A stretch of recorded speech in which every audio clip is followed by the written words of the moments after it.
Hello guys, welcome to my body transformation series day 5। আজকে আমাদের ছিল shoulder day. So 15 reps 3 set pull up complete করার পর start করলাম barbell shoulder press. 15 reps 3 set, then dumbbell shoulder press 12 reps 3 set. Because যে কোনো workout যত slow মারবে তত মাইন্ড মাসল কন্ট্যাক্ট বেশি ভালো হবে। ঠিক যতটা স্লো প্রেস করা যায় ততটা। আর মাইন্ড মাসল কন্ট্যাক্টে যদি একটা প্রবলেম হয় তাহলে তোমরা রেপিটেশন কমিয়ে প্রত্যেকটা রেপিটেশনের মাঝখানে 3 সেকেন্ড করে হোল্ড করতে পারো। 1 3 সেকেন্ড হোল্ড, 2 3 সেকেন্ড হোল্ড, এভাবে। এতে এফেক্ট আরো বেশি ভালো বুঝতে পারবে। এরপরে চলে গেলাম সাইড ল্যাটারাল রেজে 15 র্যাপস 3 সেট। এটা অন্যান্য ওয়ার্কআউটের মতো যত স্লো মারবে তত বেটার।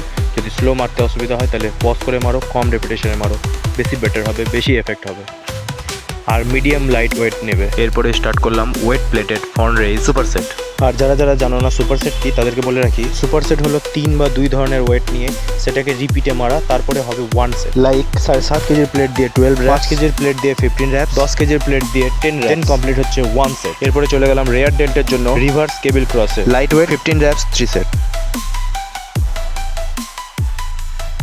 এরপরে 15 র্যাপস ডাম্বল আপরাইট কমপ্লিট করার পর আজকের মতো ভিডিও এবং ওয়ার্কআউট এখানে কমপ্লিট হলো। দেখা হচ্ছে টুমরো। Love you all.